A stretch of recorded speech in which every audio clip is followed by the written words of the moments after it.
सलाम नमस्ते सत श्री अकाल दोस्तों, उम्मीद करता हूँ कि आप सब लोग खैरियत से होंगे। तो चलिए आज का प्रोग्राम शुरू करते हैं।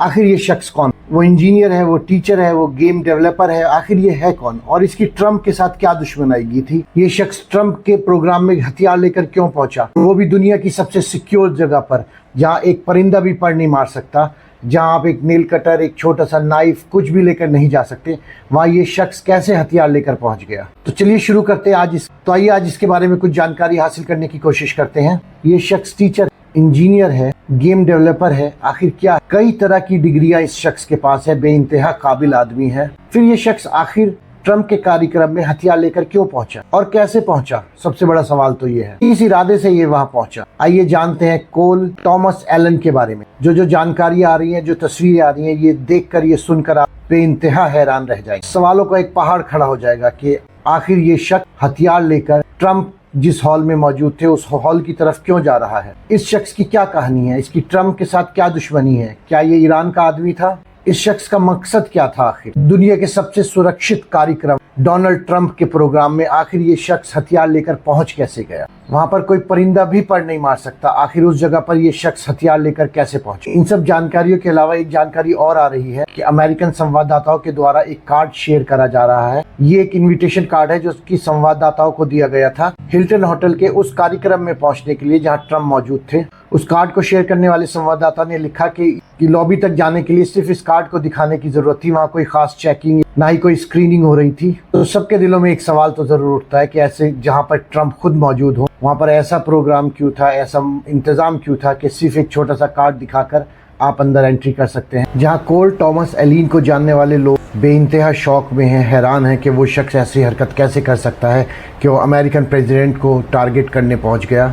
एलन के बारे में पता चला है कि वो साउथ कैलिफोर्निया का एक टीचर और वीडियो डेवलपर है। उसके लिंक्डइन प्रोफाइल में पता चलता है कि वो E2 एजुकेशन नाम के टेस्ट पेपर और ट्यूटरिंग कंपनी में पार्ट टाइम शिक्षक बताया है खुद को। कंपनी ने एलन को 2024 में ट्यूटर ऑफ द ईयर भी चुना था, मतलब वो एक काबिल शख्स था जो उस कंपनी के सोशल मीडिया पोस्ट में दिखता है।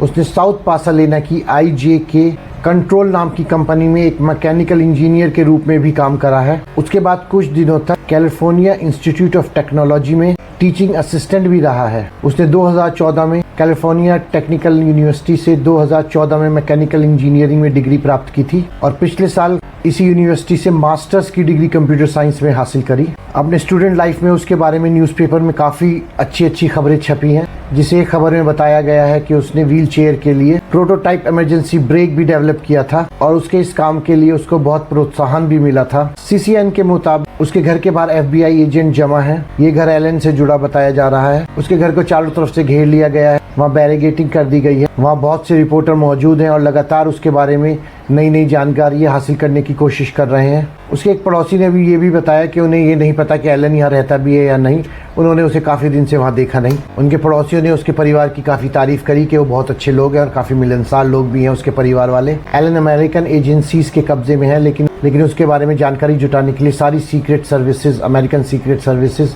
एक्टिव हो चुकी हैं। एलन पे 2 मुकदमे दर्ज करे गए हैं वहाँ पर, एक खतरनाक हथियार रखने पर और दूसरे खतरनाक हथियार से हमला करने पर 2 FIR दर्ज हो चुकी हैं। हालांकि वहाँ की एजेंसियों ने कहा है कि इस जांच को आगे बढ़ने पर उसके ऊपर और भी मुकदमे लग सकते हैं। पुलिस के मुताबिक संदिग्ध के पास एक शॉटगन, एक हैंडगन और कई चाकू थे जब उसने वॉशिंगटन में मौजूद हिल्टन होटल के बाहर आगे बढ़ने की कोशिश की जहां पर डोनाल्ड ट्रंप मौजूद थे। अगर देखा जाए तो अभी तक किसी भी अमेरिकन एजेंसी के द्वारा ये नहीं कहा गया है कि संदिग्ध ट्रंप पर हमला करने के इरादे से वहां घुसा था। क्या वो उस हॉल में घुसकर फायरिंग करना चाहता था जहां अमेरिका के सारे VIP, सारे क्रीम लीडर्स बैठे हुए, American president, vice president, army chief वगैरह बैठे हुए थे? तो सवाल ये उठता है कि अगर उसे अमेरिकन सुरक्षा एजेंसियों ने दबोचा नहीं होता तो क्या होता? जिस हॉल में व्हाइट हाउस कॉरेस्पोंडेंट्स की डिनर पार्टी हो रही थी वहाँ लगभग 2500 लोग थे। उस हॉल का दरवाजा खुला था, कोई भी अंदर एंट्री कर सकता था लॉबी से, जहाँ पर वो शख्स गोलियां चला रहा था। फायरिंग करता हुआ, दौड़ता हुआ वो लगभग दरवाजे तक पहुंच ही चुका था जहाँ उसे सुरक्षा एजेंसियों ने दबोच लिया। इस घटना के बाद जब फायरिंग की आवाज़ उस हॉल में गई, जो शख्स जहाँ बैठा था वो वहीं लेट गया,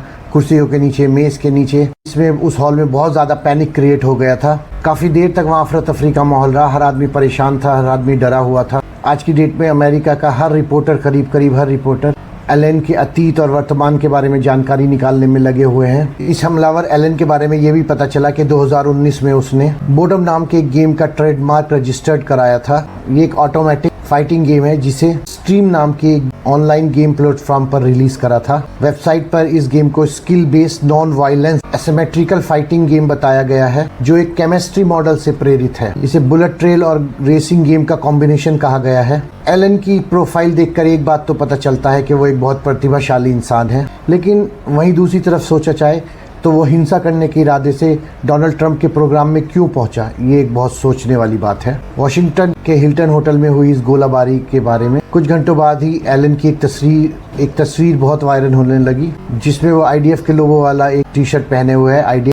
आईडीएफ यानी इजरायली डिफेंस फोर्स। इस फोटो को एलन ने अपने इंस्टाग्राम अकाउंट पर पोस्ट भी किया था। अब कहा जा रहा है कि मेटा की तरफ से उसका प्रोफाइल ही डिलीट कर दिया गया है। अब एक सवाल ये बहुत ज़रूरी उठाया जा रहा है कि कहीं ये इजराइल का आदमी तो नहीं था। ये डोनाल्ड ट्रंप को किस तरह की धमकी देने या किसी तरह की डराने के लिए इजराइल ने तो इसको नहीं भेजा था। ये एक जांच का विषय है।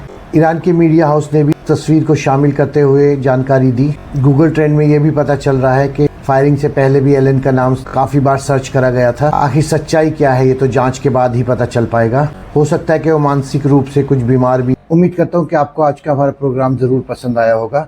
प्लीज़ अपने सुझाव कमेंट्स बॉक्स में ज़रूर शेयर करें और हमारे इस वीडियो को लाइक करें और शेयर करें और चैनल को सब्सक्राइब करें। अपना बहुत बहुत ख्याल रखें। सलाम।